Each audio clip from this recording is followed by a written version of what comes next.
Welcome back. We are joined today by Jennifer Kavanagh, a senior fellow and director of military analysis at Defense Priorities. You've been on the program previous, so it's good to see you again. Yes, thanks for having me back.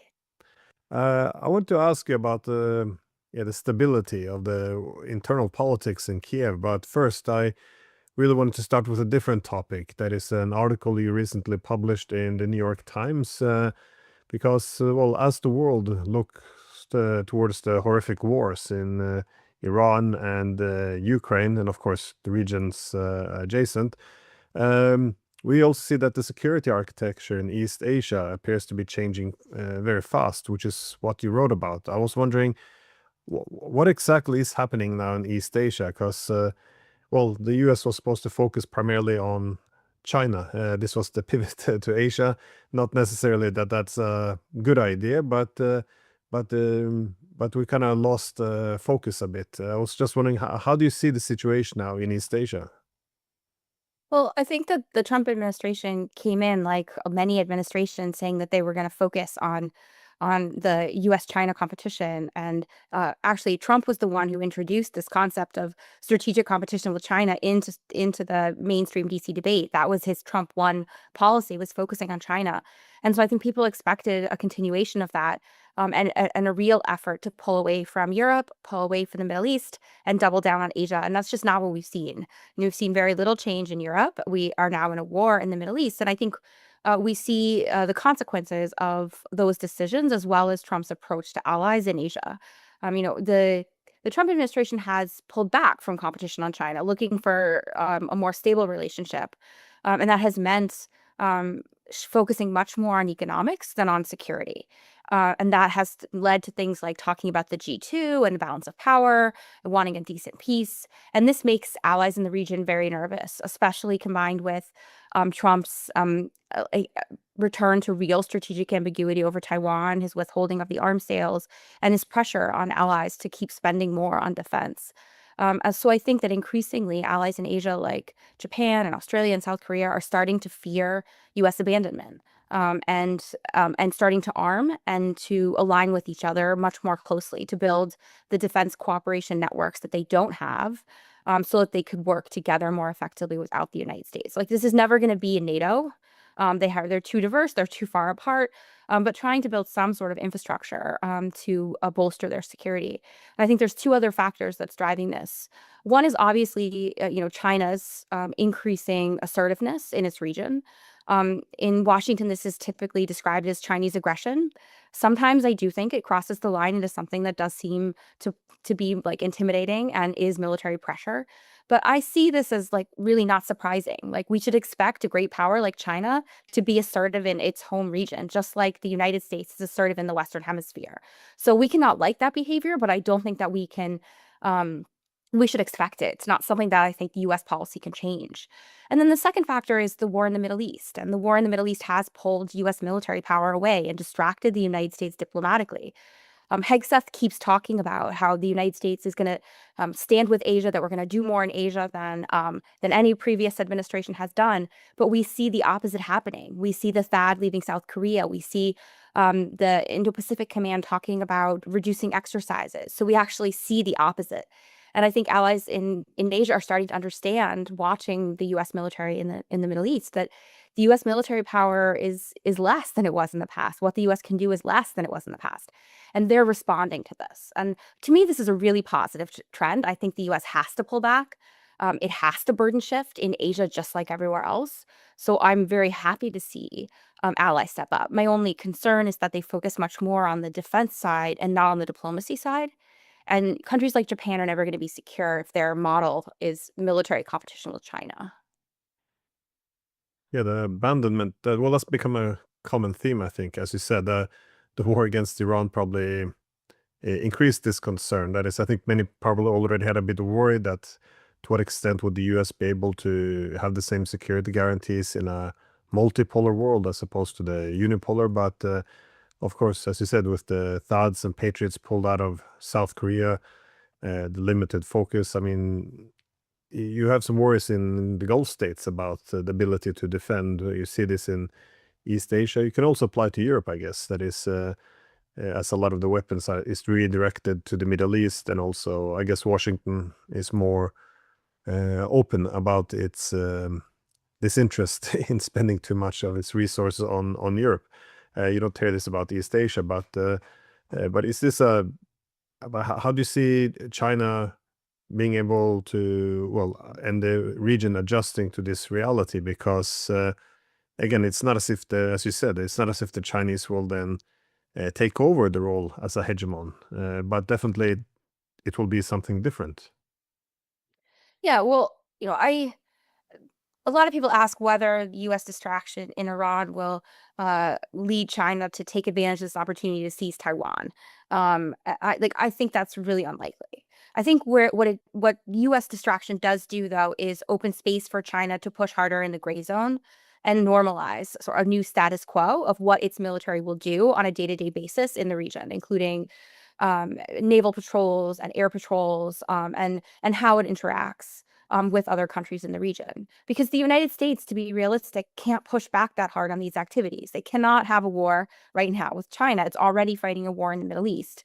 And it's kind of silly in my view to even talk about a US-China war right now, because we've seen how severely US missile and munition stockpiles have been depleted in Iran. Clearly, the United States is not ready for a war with China. So this means the US will have to be more accommodating, and it gives China space to push much harder. And for other countries in the region, I do think this drives them to band together more. Like that's what we should expect to see, is that they will try to balance against a growing Chinese power. I don't think they can really balance China on their own, which means that they have to also think about diplomacy. They have to think about an inclusive security architecture that's also built with outreach to China. They have to improve their relations with China. And that's, I think, the mistake that we've seen made over and over again in Europe, and actually over and over again in the Middle East, is this idea that countries can be secure by building a block against the country that they see as an adversary. And that like inevitably leads to conflict. So, as countries in Asia start to think about what their security architecture looks like with less US, I think it has to include like more diplomacy with China that's not mediated by the United States. And I don't think we see that yet. So that's why I think the transition is a positive one over the long term. But in the near term, I think it does bring risks of instability, as you have countries like Japan and South Korea and Australia building up their arms, and you have China building up its military capability, and you don't have a dialogue between the two sides. It obviously creates the risk for miscalculations and unintended escalation. And that's potentially a role the US can play, is working with allies to help them see that a world with less US has to be a different type of security architecture, not just the security bloc model that the US has relied on in the past.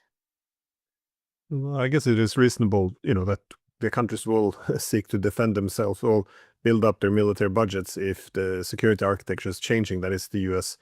Reducing its presence, but of course, ideally, as you said, you should pivot into this more inclusive security architecture that builds on concepts such as indivisible security. But do you see anything towards this end, though, the ability of China to I guess yeah, come up with a new format for the region? I think not yet. It is still a little bit early. So I guess I'm still optimistic that we could get there.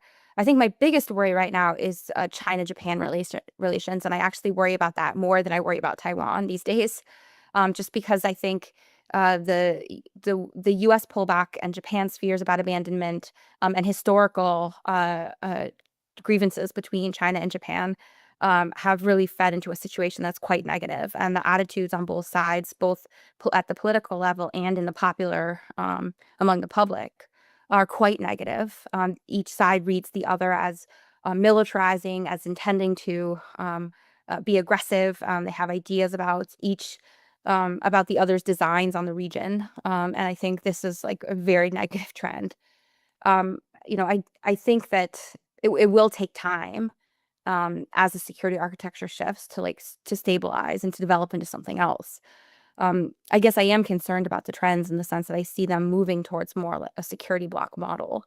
And I mean, it's not only on allies to reach out, it's also on China to think about how it can balance its desire to be assertive and to be the most powerful country in its region, even if it's not playing the sort of hegemonic security guarantor role that the US has, how it can balance that with positive relations with other countries in the region. And we have models of how this could work. I mean, I think China's relationship with Southeast Asia is a pretty good example. And it's one that I talk about in the article, just in the sense that those countries, especially like Vietnam and China, have a history of conflict as well, but they've come to a place where Vietnam can have a strong military, and the two sides can get along. They don't agree on everything, but they're able to engage in sort of a productive way. And I think that, along with ASEAN has lots of flaws, but one of the things that it has done is to sort of create peace and stability, even as disagreements persist, and to live peacefully alongside a very powerful neighbor. And that's sort of the reality for countries that are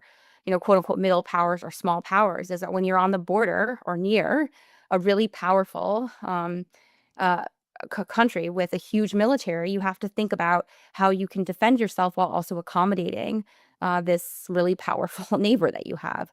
I think most of the countries in Northeast Asia haven't had to grapple with that because they've been protected by U.S. security guarantees. And this is why I think U.S. security guarantees generally are quite distortionary, because they allow countries like Japan and South Korea to live in this world where they don't actually have to grapple with their geopolitical reality.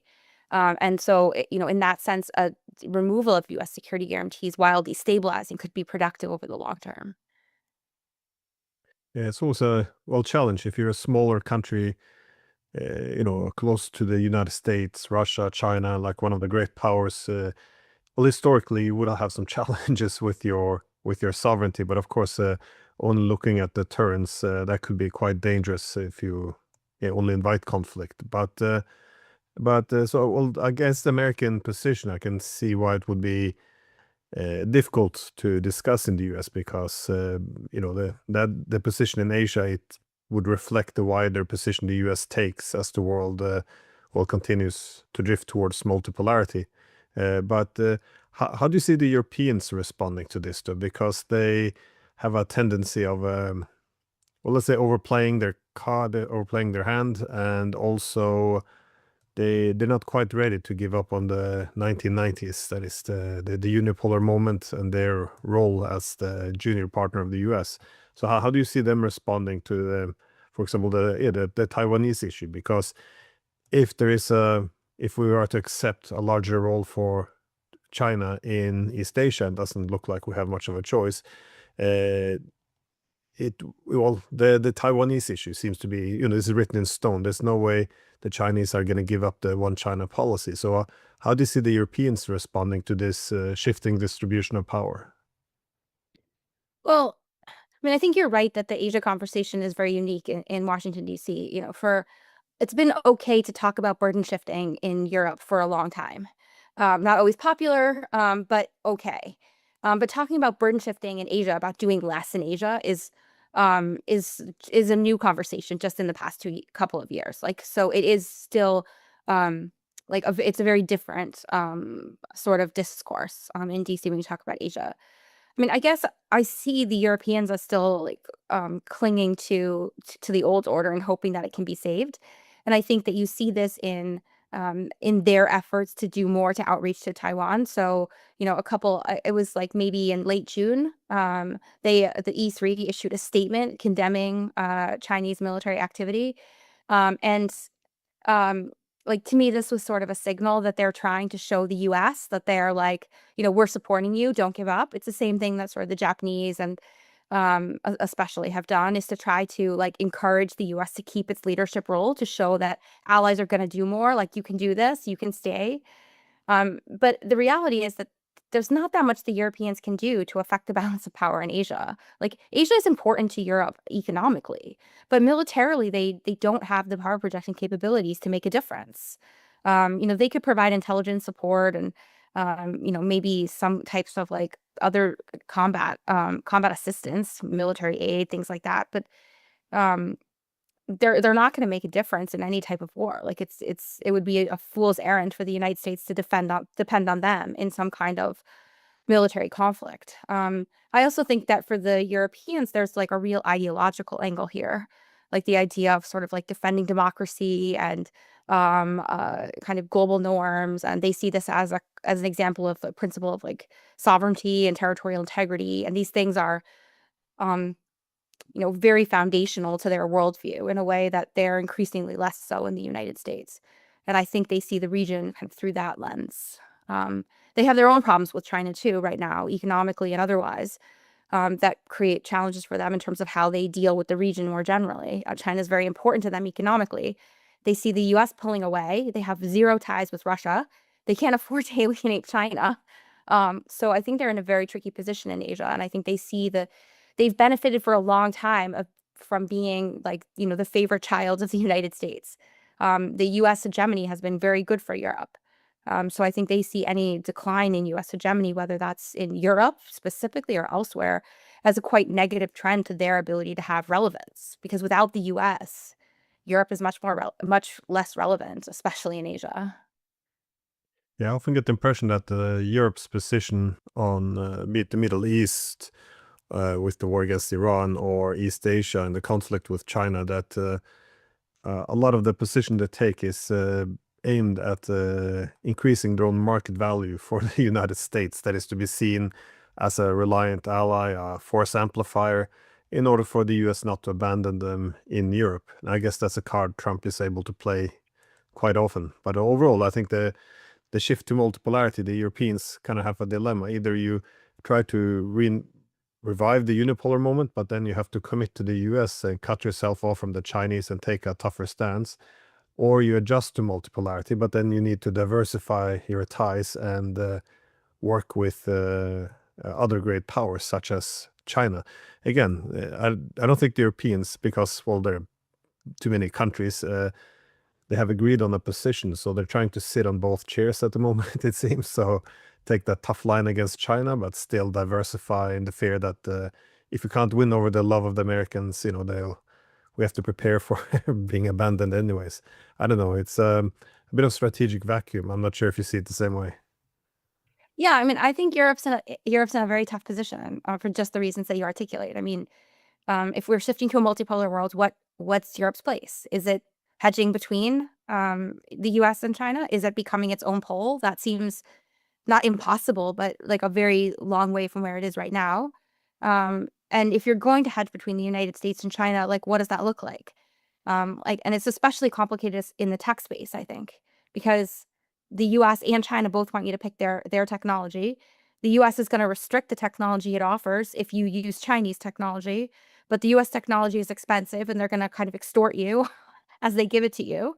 The Chinese technology comes with its own risks, and Europe doesn't have its own. So you're kind of stuck in this place where like it's hard to decide: is it better to hedge between the two? Is it better to try to be independent? Is it better to go all in on the US and just pray that you get through the next 2 years and whoever comes after Trump is different? I think that's a bad bet, but there are people in Europe who still think that's the way to go.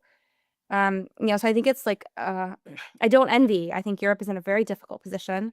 Because not only does it have this challenge of dealing with sort of the US pullback and China, but also has the war in Ukraine, which it sees as very important, and it has its like escalation with Russia. So it's in this kind of position where it faces security threats from a lot of sides. It's interesting because, in the US, there's this narrative that this is like so the world is so dangerous. And I don't see it that way. I see the US as very secure. But if you were in Europe, you could kind of make a story for why like there actually are a lot of maybe not like invasion threats, but a lot of challenges.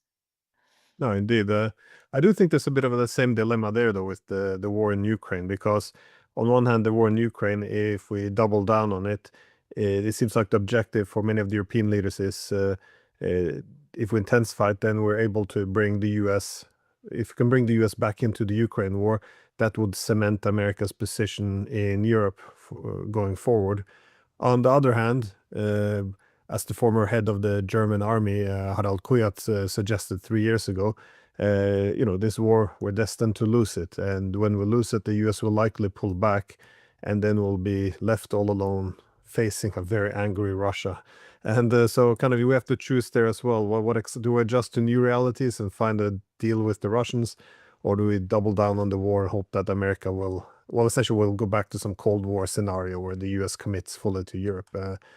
But on that topic, I did want to ask you as well, what is what is going on now in Ukraine, because there's all these reports now on the political tensions within Ukraine's leadership. Of course, we saw the tensions or the split between Syrskyi and Fedorov, and Zelensky ended up cutting both essentially. So, what is it that we're actually observing here?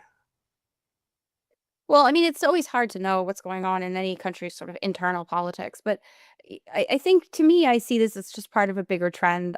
This isn't the first time Zelensky has reshuffled his government at sort of an odd time in a kind of clumsy way. To me, it seems to be mostly about him consolidating his own power, trying to remove people that he sees as threats and put in place people that he can control more easily. But that's part of the story. Um, and I think this suggests that he feels increasingly under threat as the war continues, and is concerned about his political future, which is interesting because we hear all the time that like Putin needs this war to keep going for his political survival. But I think the same is true in Ukraine. That the war has become sort of this like self-generating thing that Zelensky needs to keep him in his political position. But I think there's other aspects to this. I think one is, like, it tells us something about what's happening, like, on the front lines and in the military. For several months now, there's been this narrative that Ukraine has turned the tide and is winning the war. But if you're winning the war, you don't change your military leadership. So it tells me that things are maybe a little bit more difficult, than it seems, and there's this debate not only about like the country's future, but the military's future. Is it going to be sort of a drone-based, robotic, heavy military, or is it going to continue to have to be more conventional? There are questions about how to deal with manpower shortages, how to reform the like force structure of the military, and then there's all the questions about procurement and corruption and who's getting the contracts. And corruption, I think, is a constant in Ukrainian politics, so you can never count it out. It's, like, always there. And I think all of these things together, paint a picture that is, like, much more unstable, and much more, sort of under pressure from inside than the narrative that's projected externally. Yeah, well, that was probably the same logic as when he got rid of Solushny. Well, not got rid of, sent him to London.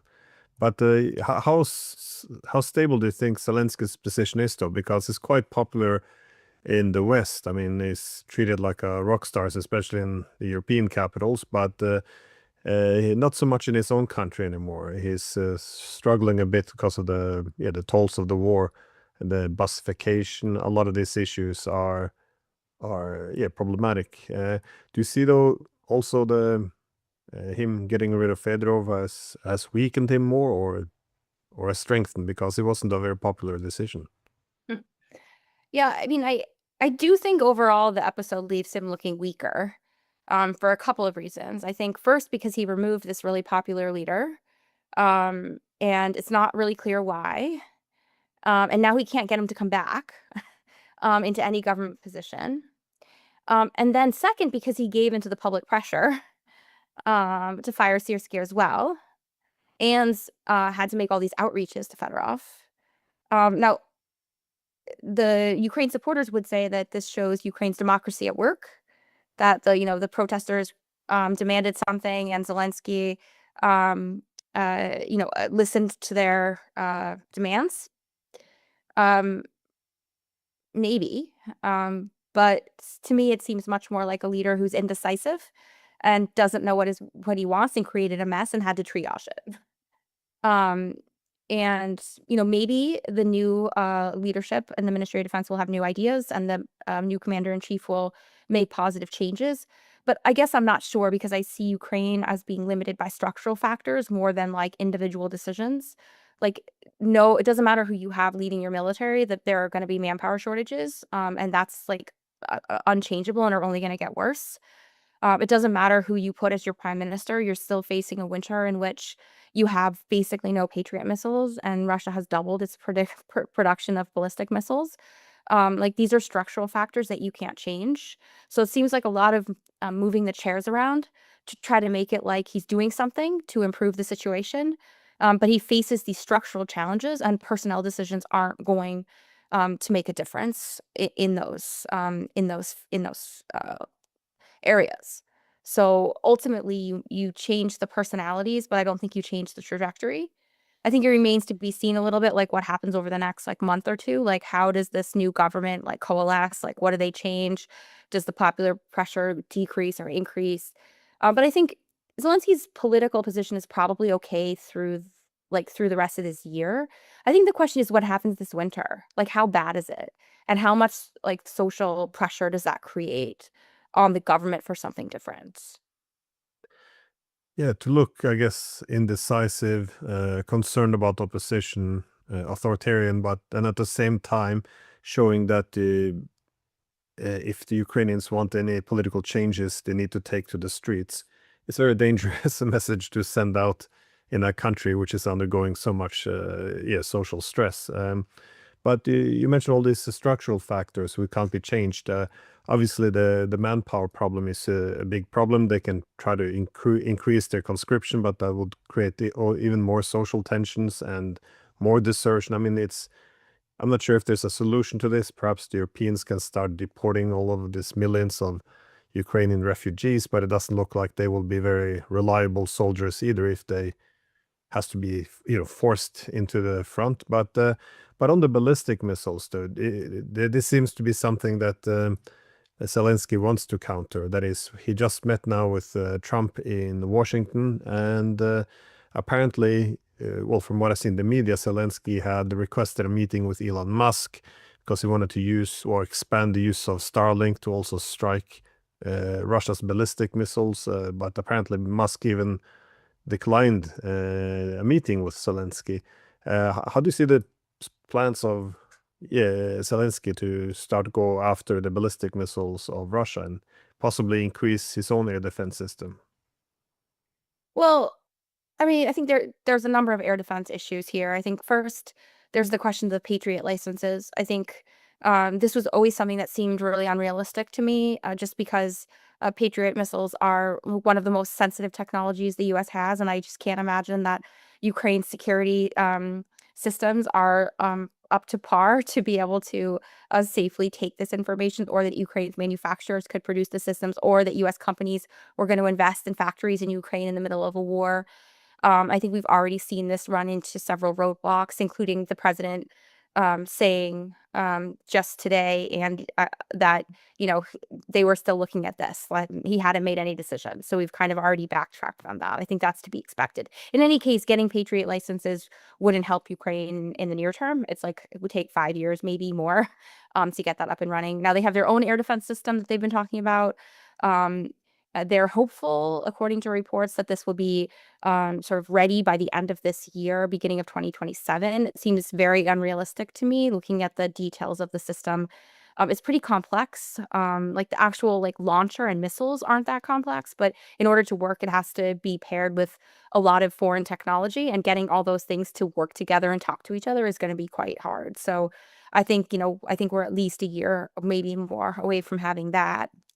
And so then we get to this issue of, Elon Musk, and whether or not it makes sense to start hunting the ballistic missile launchers that Russia has. I think, first of all, Elon Musk is going to be hesitant to do this. He's been hesitant to get involved in the war in the past.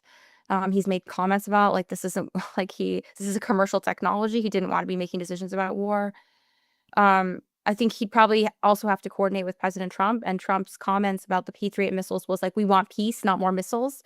So if that's the mindset he's in right now, it's hard to see him escalating to increase U.S. involvement. And he's been very hesitant to do anything that would, like, significantly increase the risk of like a U.S.-Russia conflict. And if you're letting Starlink work over Russia to fire at targets inside of Russia. Seems like a pretty big escalation to me. I mean, um, I've been accused of thinking that everything is escalatory, but that to me really does seem escalatory. Um, so I guess I'm a little skeptical that that's something that would be approved. But more broadly, like, the U.S. plan in Iran was to hunt the missile launchers. And it was not very effective. The U.S. struck something like 13,000 targets, and still Iran has more than 50% of its ballistic missile launchers and ballistic missiles. And that's the US systems are better than Ukrainian systems, even if Ukraine has access to better technology. So this idea that this is the solution to me seems like operationally wrong, putting aside the questions about whether or not this is the right decision for the United States. It seems like it probably won't work. There was an op-ed in the Washington Post today that suggested a different strategy for going after the launchers, which is to give Ukraine's F-16s a more advanced missile and a different type of launch technology so that they could um, fire like longer distances and target more effectively. But this to me has the same problems as like maybe it's less escalatory in the sense that the US involvement would be a little bit less, but it still has the same problems in terms of the effectiveness of like trying to hunt mobile missile launchers is something that countries always think they can do and never works. You've been following the shortages in U.S. Weapons stockpiles. How severe is this? I mean, what is it that we can expect to see change in the U.S. weapons deliveries to Ukraine? I know Trump said that they're not doing weapons delivery; they're selling them to Europeans, and he doesn't know what the Europeans are doing with it. I mean, but I get the language is supposed to not provoke further escalation, but yeah, but anyways, how do you see the the shortages? Because you know, Trump made some comments that yeah, we have all the weapons in the world, but most of the reports we see suggest that there's some real problems, not just from all the weapons that's sent to Ukraine, but now also with the war in Iran, which doesn't seem to have any end in sight, at least not yet.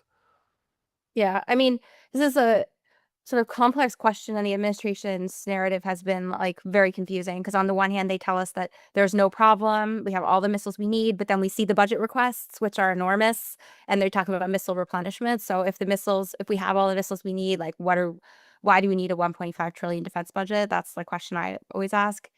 I think that the US is not running out of munitions. Like I've seen people like frame it that way. I think that's wrong. The US also has plenty of munitions if it wants to keep fighting in the Middle East for several more months, even a year, it probably can. The question is just like, can the US keep fighting in the Middle East and also meet all of its other global commitments? And there are like specific weapons platforms where the shortages I think are concerning. So, like on the offensive side, I think the questions and the concerns are rather minimal. US has used like a third of its tomahawks. Like that's a lot for a short war, um, but it still has two-thirds left. It's used like 25% of its JASSMs. It used all of its prisms, but that was a new missile, and they didn't have that many. And the bigger issue, the other piece of this is that they have like very deep, like tens of thousands of like less precise weapons. And they can use those now that Iran's air defenses are degraded to stand in attacks, like just dropping the bomb over the target.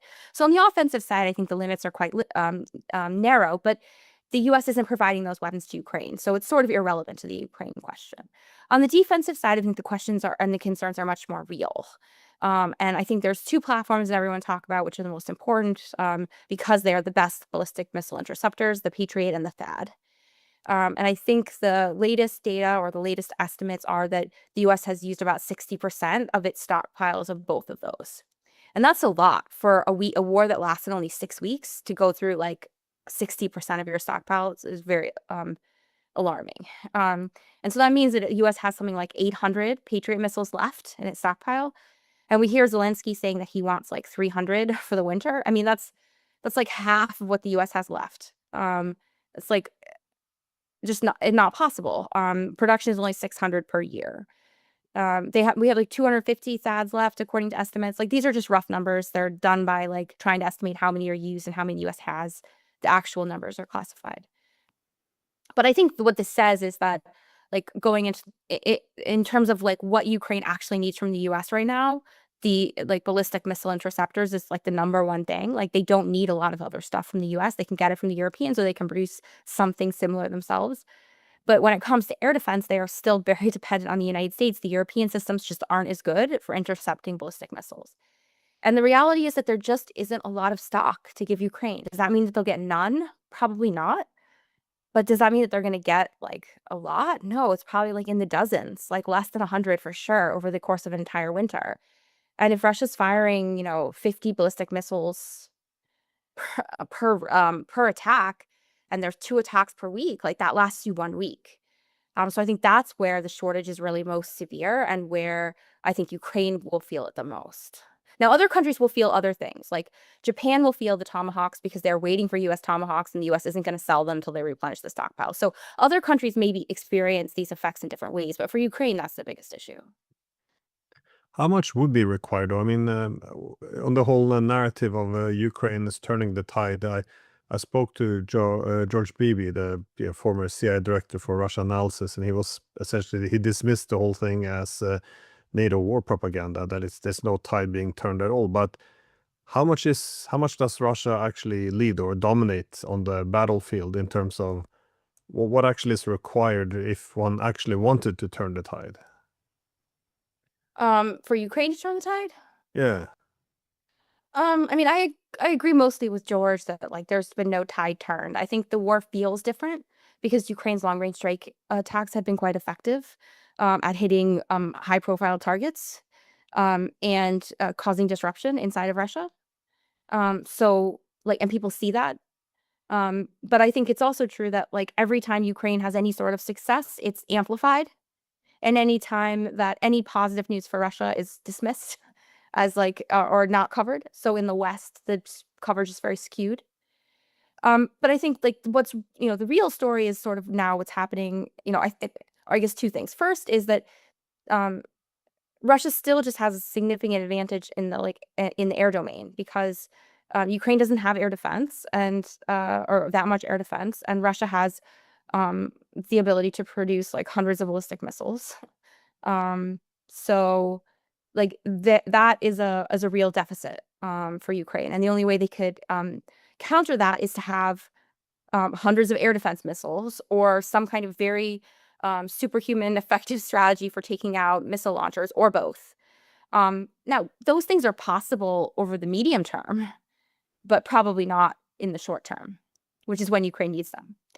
And then they're sort of on the battlefield. And I guess, Russia's gains have slowed down. They gained like maybe 25% as much territory this year as last year. But they're still gaining territory. And they're consolidating territory in key places.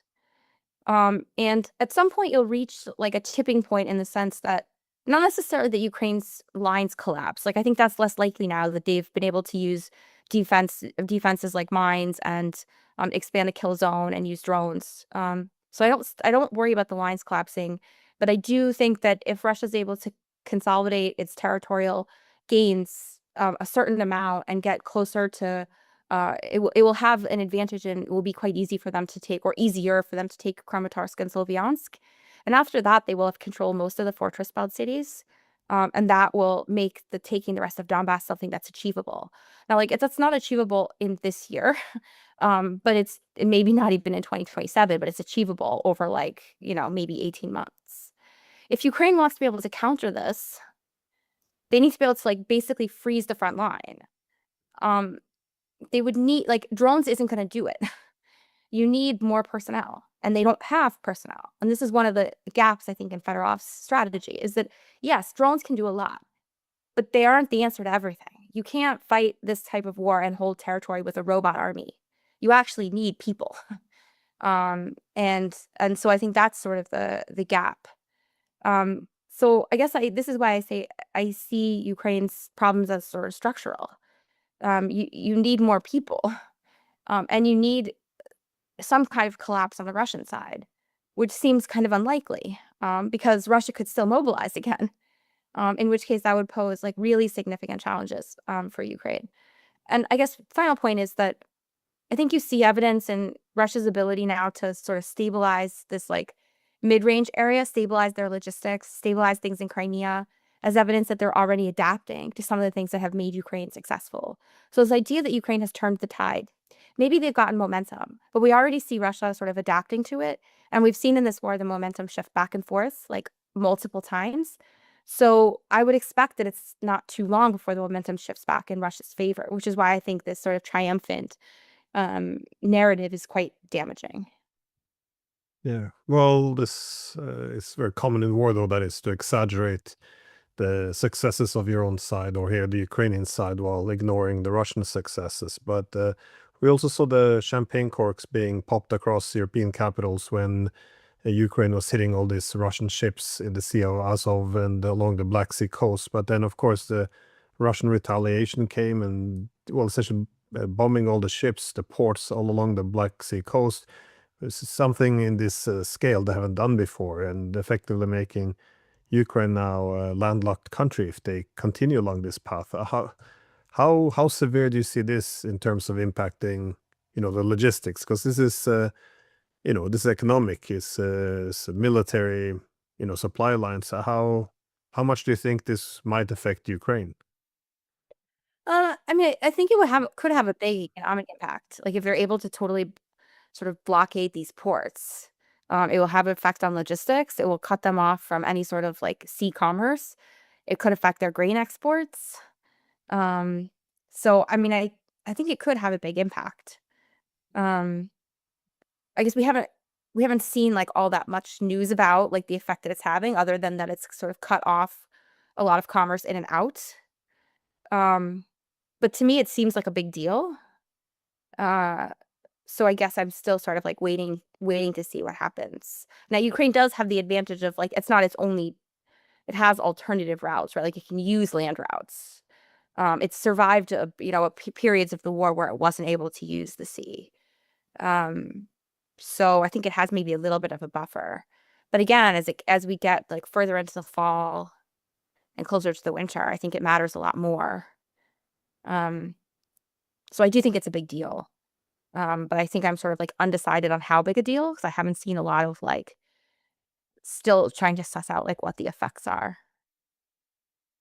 My last question was just on the diplomatic path that is in Ukraine. That is the United States, after being well, for good reasons, I guess, focused on the Iran war. It seems to be trying to, I guess, restart its own involvement in the diplomacy. At least you had that very brief 35-minute meeting between Rubio and Lavrov. But at the same time, we see no, sorry, there was yeah, but also at the same time, you saw Marco Rubio making the point that we're not really mediators because we're on Ukraine's side. So the rhetoric has shifted quite a lot since at least early last year when I think Marco Rubio said they would put pressure then on Musk to cut all ties, to cut the Starlink off the Ukrainian army, to put pressure on Zelensky. And the Trump, of course, had that moment in the Oval Office where he scolded Zelensky. This is World War III. You're playing with. I mean, it's very different rhetoric. So it looks like I'm not sure if Trump bought into the tide has turned or if he's just genuinely impressed by what the Ukrainian army is doing.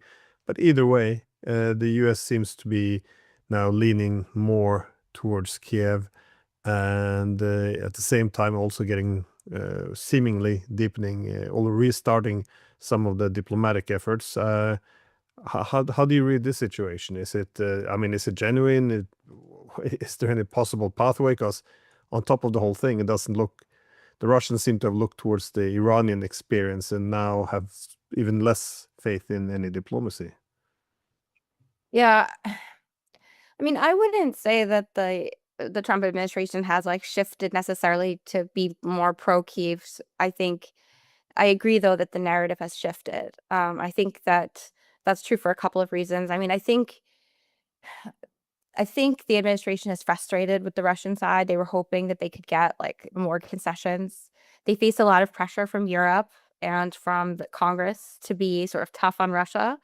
And when they don't see sort of any flexibility in the Russian position, it makes it much harder to stand up to those voices.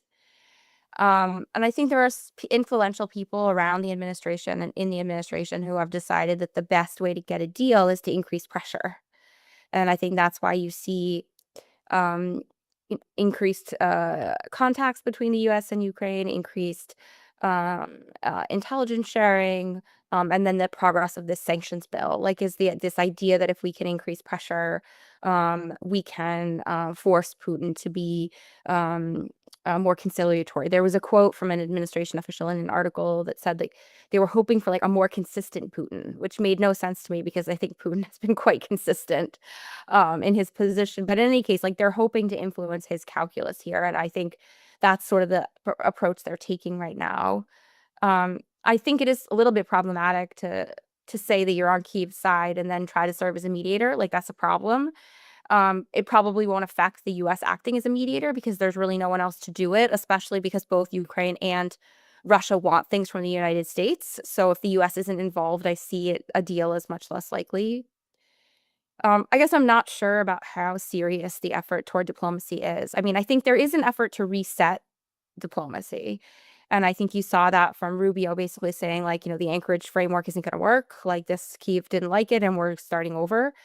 And that means that we are like starting from square one, and we have like no framework now to think about sort of like what is the package or the proposal for ending the war.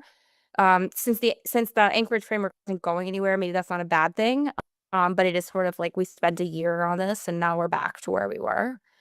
I still think Witkoff and Kushner are quite distracted with Iran. It's going to be really difficult to find the diplomatic and political space in DC for a serious push for an end to the war in Ukraine while Iran is ongoing.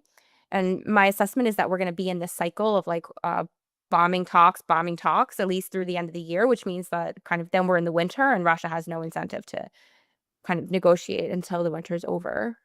Um, that said, I think that that President Trump is still very serious about wanting peace. And I think there are lots of people in the administration who want the war in Ukraine to end for a lot of reasons.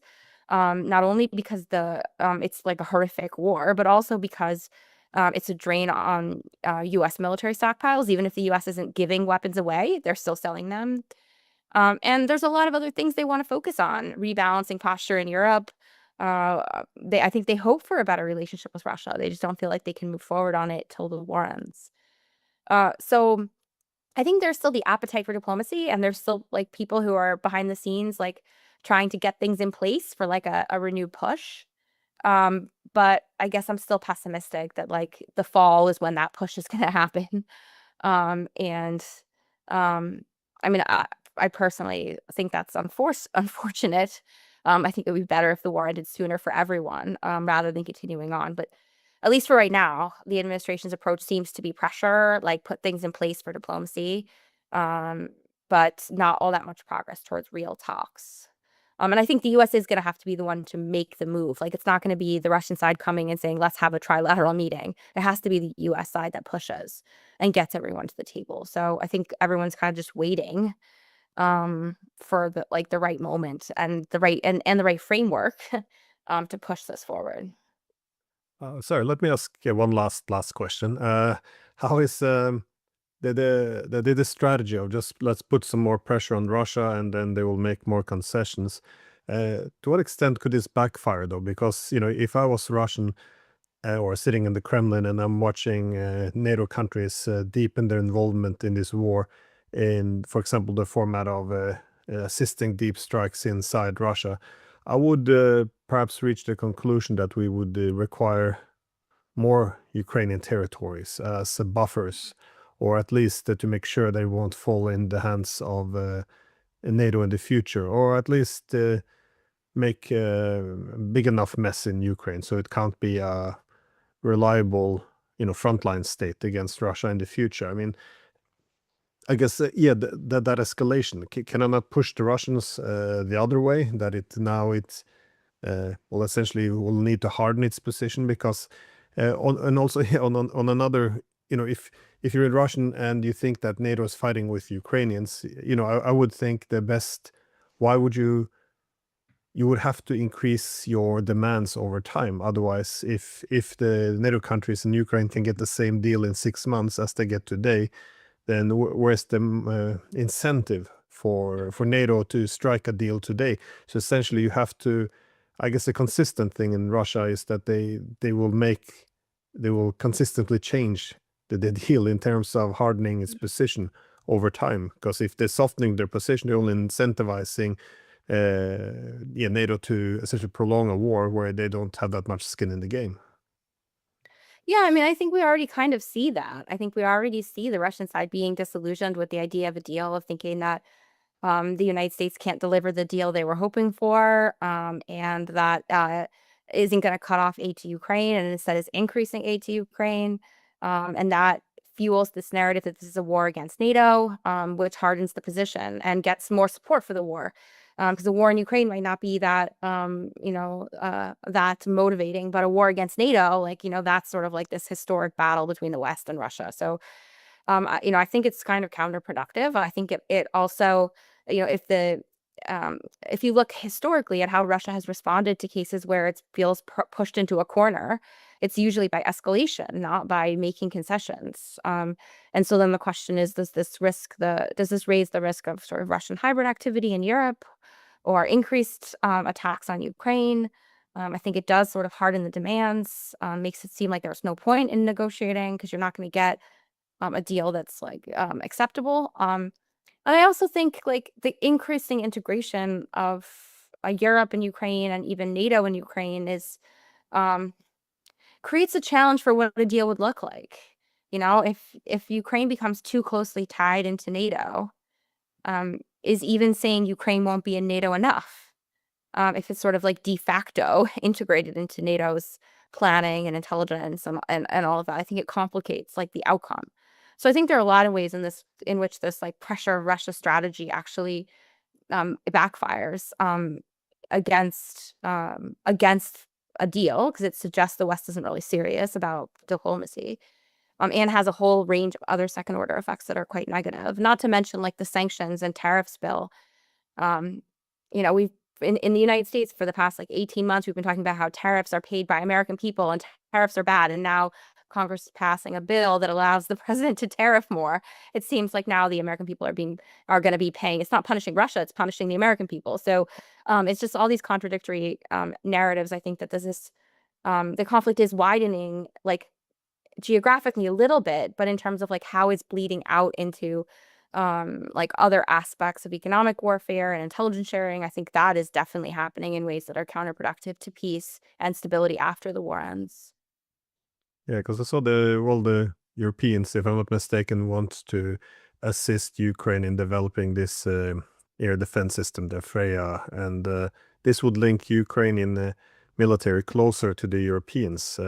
Now, the European thought, I think, is, this will mount more pressure on Russia. But, on the other side of that coin, it links Ukraine closer to NATO countries, which makes peace even more difficult, or because the overarching objective is, of course, to restore Ukraine's neutrality. So it just seems like a lot of the intentions might be based on flawed assumptions. And Well, I I, mean, it's worse than that. The Ukrainian air defense system is built to link into NATO's Link 16 architecture. Like, it's built to link into NATO and European satellites. Like it's even worse than just like integrating the technologies. So I think it's quite dangerous. It's an interesting platform, but it's quite dangerous from the perspective of like me sitting in the United States wanting to limit like long-term ties to Ukraine. yeah, no, it's. I'm surprised there's not more discussions about this. Yeah, about what some of these policies are doing, how they can backfire. Anyways, do you have anywhere people can find you or follow your work? Yeah, I mean, I'm on Twitter or X, I guess is what it's called, at JE Kavanagh, and you can find me on my company's website, which is www.defensepriorities.org. Well, thank you so much for taking time.